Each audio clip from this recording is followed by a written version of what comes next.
Aspiration and goals of a society, मतलब society कैसी होनी चाहिए, क्या टारगेट है सोसाइटी में लोगों के रहने के लिए, अच्छी सोसाइटी कैसी होनी चाहिए, ये कॉन्स्टिट्यूशन ने बताया है, इसलिए हमें कॉन्स्टिट्यूशन की ज़रूरत है। तो क्लास 11 की पॉलिटिकल साइंस का चैप्टर फर्स्ट का टॉपिक है ये, why do we need constitution का फोर्थ पॉइंट है कि aspiration and goals of a society, मतलब सोसाइटी कैसे अच्छे से चलती रहे, कैसे उस सोसाइटी में अच्छे से लोग रहें डिग्निटी के साथ, इज्जत के साथ। तो ये चीज़ कॉन्स्टिट्यूशन ने इंश्योर की है कि सभी लोग इज्जत से रह सकें, क्योंकि डीपीएसपी दिए, फंडामेंटल राइट्स दिए हैं। तो बहुत सारे ऐसे प्रोविजन्स कॉन्स्टिट्यूशन में बनाए गए हैं जिससे कि सोसाइटी अच्छे से चल सके, मतलब सोसाइटी में लोग अच्छे से रह सकें। इंडियन कॉन्स्टिट्यूशन प्रोवाइड करता है an enabling framework for the government to do certain positive things. देखो गवर्नमेंट ही सारे काम करेगी, ठीक है, गवर्नमेंट ही ऐसी पॉलिसीज बनाएगी जो लोगों का जिससे फ़ायदा हो। तो इंडियन कॉन्स्टिट्यूशन ने गवर्नमेंट को इतने अधिकार दिए हैं कि लोगों के लिए वो अच्छे काम कर सके, to express the aspiration and goals of the society, कुछ पॉजिटिव काम कर सके गवर्नमेंट। ये सारे जो अधिकार हैं वो कॉन्स्टिट्यूशन ने गवर्नमेंट को दिए हैं। Constitution enables and empower the government to take positive measures to overcome form of inequality और डिप्रीवेशन। देखो पहले से इनइक्वलिटी बहुत ज़्यादा थी और डिप्रीवेशन था, मतलब लोगों के पास कुछ भी नहीं था, कुछ के पास बहुत कुछ था और कुछ के पास कुछ भी नहीं था। तो जो हायर क्लास थी वो लोअर क्लास को कहीं ना कहीं दबा के रखती थी। तो कॉन्स्टिट्यूशन ने ये इंश्योर किया कि ऐसा ना होने पाए, कि इसके लिए पॉजिटिव मेजर लिए जा सकें, कि कुछ अच्छा किया जा सके, इनइक्वलिटी को थोड़ा कम किया जा सके। इनइक्वलिटी तो देखो रहेगी, कोई ना कोई तो ज़्यादा रहेगा, कोई ना कोई कम रहेगा, बट इतना ज़्यादा इनइक्वलिटी ना आ जाए कि दूसरा वाला एकदम धंसता चला जाए नीचे, इस तरह से हाल ना हो सोसाइटी में। तो कॉन्स्टिट्यूशन ने ये गवर्नमेंट को इतनी एम्पावर किया है, इतनी पावर दी है कि वो पॉजिटिव मेजर ले सके, कि पॉजिटिव ऐसी पॉलिसीज़ बना सके जिससे कि इनइक्वलिटी और डिप्रीवेशन कम हो या ख़त्म हो, जिससे सोसाइटी अच्छे से चल सके। India aspires to be a society that is free of caste discrimination. हम चाहते क्या हैं, देखो कास्ट डिस्क्रिमिनेशन बहुत आज़ादी से पहले बहुत ज़्यादा था, प्रिवेलेंट था। जो नीचे जाति के लोग थे वो किसी कुएं से पानी नहीं भर सकते, मंदिर में नहीं जा सकते, उस रोड से नहीं गुजर सकते। तो ऐसे डिस्क्रिमिनेशन ने एकदम हेल बना रखी थी कुछ जाति की लाइफ। तो ये सोसाइटी से ख़त्म हो जाए, इसके लिए कॉन्स्टिट्यूशन में बहुत सारे प्रोविज़न बनाए, कि बहुत सारी पावर दी गवर्नमेंट को कि वो इन सेक्शन को ऊपर उठाने के लिए, सोसाइटी के जो दबे हुए सेक्शन हैं उनके वेलफेयर के लिए कुछ ना कुछ पॉजिटिव काम करे।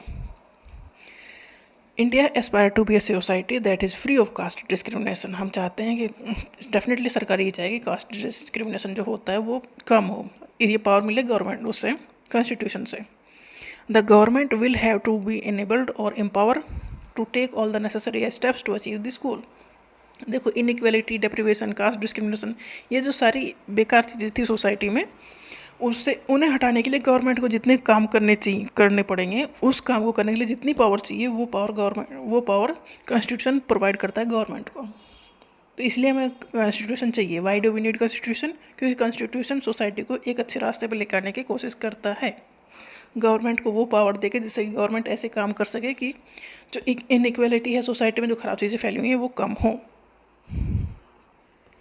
The framers of the Indian Constitution thought that each individual in society should have all that is necessary for them to lead a life of minimal dignity।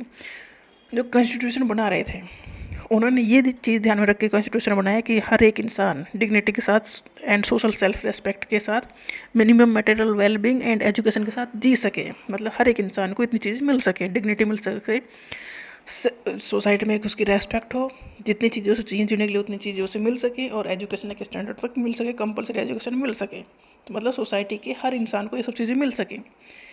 इसके लिए इंडियन कॉन्स्टिट्यूशन ने बहुत प्रोविज़न बनाए हैं कि society में लोग अच्छे से रह सकें। देखो एजुकेशन मिल जाएगी, मिनिमम मटेरियल थिंग्स मिल जाएंगी, रेस्पेक्ट होगी, डिग्निटी होगी, मतलब इतने आराम से लोग रह सकें, हर किसी को ये चीज़ मिल सके।